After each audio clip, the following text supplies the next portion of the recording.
Hey everyone, my name is Marshall Mind, bringing you a brand new video, and in this video I'm going to show you guys one of the ways that I handle the pressure fighter when I don't want to be the pressure fighter. And one of those ways, the one that I'm going to show you in this video, is taking the pressure fighter into deep waters. Now what do I mean by taking the pressure fighter into deep waters?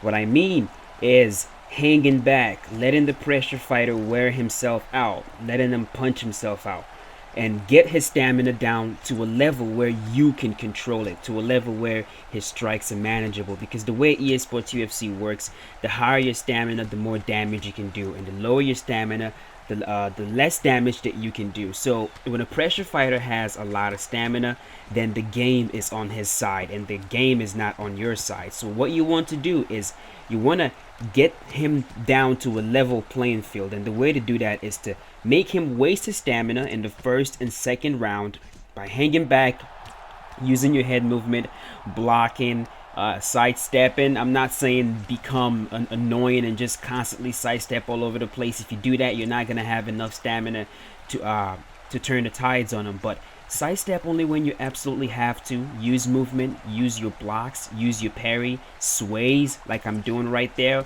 and just occasionally throw a strike or two in there just to tell him I'm still here. But for the most part, hang back and just let him will, let those hands go. And by round number 2, you'll notice that his stamina is gonna be at a level where he's gonna be somewhat manageable.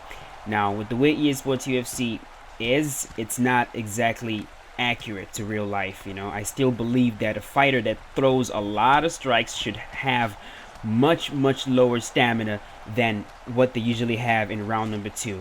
But with the way the game is, you got to work with what you got. So his stamina will be lower than yours, even though it's not as low as I would wish that it would be, but it's still gonna be low. So in round number 1, what I'm doing right here, and I'm playing as the British guy, Ross Pearson. What I'm doing right here is I'm hanging back, I'm countering, I'm just letting him waste his stamina. And if you look at our stamina right now, you can notice that his is lower than mine. I wouldn't say much lower, but it's lower than mine. And I'm just using my head movement. When I see an opening, I get in there and I land a counter shot, or I tag him a little bit. And now, one thing you got to remember though is I'm not saying that this is a complete definite that if you do this it's gonna work, you're gonna stop the pressure fighter. Most really high level players, they'll know exactly what you're doing as soon as you start doing it, and it might not work against them. But usually the pressure fighters, the ones that like to come at you and just wing hook after hook after hook, these guys are usually not that smart, and they're not gonna know exactly what you're doing until they are deep in that ocean about to drown. So round number 1 is over right here. Round number 2, what I'm gonna do is I'm gonna stop backing up. Now I'm gonna start pressuring him, but not quite. I'm gonna be pressuring him by standing in front of him. I'm not gonna pressure him with strikes, just mostly standing in front of him. Right now he can feel that things are changing. In round number 1 I was backing up. Right now I'm no longer backing up. Right now I'm in front of him, and you're gonna see it's gonna get to a point in the match where he's gonna start trying to shoot for takedowns because he does not understand what is going on. In his mind, I was an established runner. Like, this guy ran for me in round number 1. What's going on? Why is he in front of me right now? So as you can see, he's standing there holding block, trying to figure out what the heck to do. And like I said, I think he goes for a takedown right there. Nope, deny. He does not want to be on the feet anymore. And right now, I know that I've got him. Right now, right here, I know this guy is not very good when he does not have full stamina. A lot of people in EA Sports UFC, like I've told you, a lot of people, they're not good when it comes to watching their stamina. And definitely, when their stamina is low, a lot of players are just not good. Now, the ability to fight with low stamina, in my opinion, it's one of the best skills you can have in EA Sports UFC. It's right there. I rock him right there. But, he's blocking the shots really well. Now I'm chasing him down with jabs and straights, just lighting him up. I'm like stuck on him like glue. But like I was saying, in EA Sports UFC, the ability to fight with low stamina, the ability to still do damage even when your stamina is not all the way up, in my opinion, is one of the best skills that you can have in the game. Forget being able to block transitions, forget being able to strike, forget being able to throw combinations. If you're not able to fight with low stamina in this game, I don't respect you. That's pretty much the way that it goes. You should be able to fight with low stamina, and the only way that you can learn how to do this is to put yourself in in positions where you have low stamina.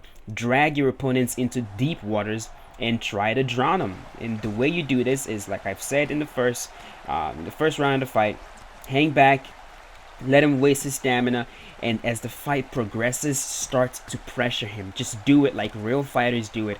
Start to pressure him, and when he has low stamina and he's not able to throw punches as fast or as many as he was before, you're gonna start seeing him slowly drown. So in round number 2, I can tell that my opponent he's feeling that pressure. He's starting to feel that pressure. He doesn't have as much stamina as he had before, so he's not able to keep me off him. And I'm playing with Ross Pearson too, so I have to be really careful about getting rocked, because he does get rocked, but I'm still in front of him, standing right in front of him, blocking his shots, using my head movement, letting those combinations go. Round number 2 is over.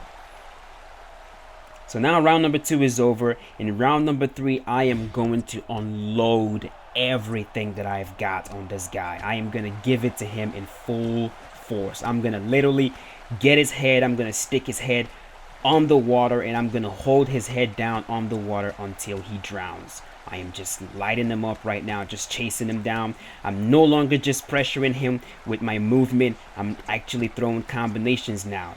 Lighting him up. Jab, hook, jab to the body. Right there, he is just getting lit up. Everything I'm throwing is landing right there, and I'm gonna rock him, getting close to where I'm gonna look at that. Goes for a takedown, deny, left hook right there, rock him, boom, drop him, taunt him a little bit, get on top of him, and that will be the fight. Ladies and gentlemen, like I said, this is the one way that you can handle the pressure fighter, and look what he does.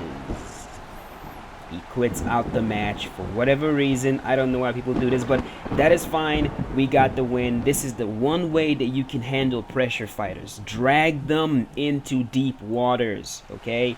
And if you want to learn how to fight in deep waters, if you want to learn how to fight with low stamina, do a lot of 5-round fights, whether it's with the AI, whether it's with a friend.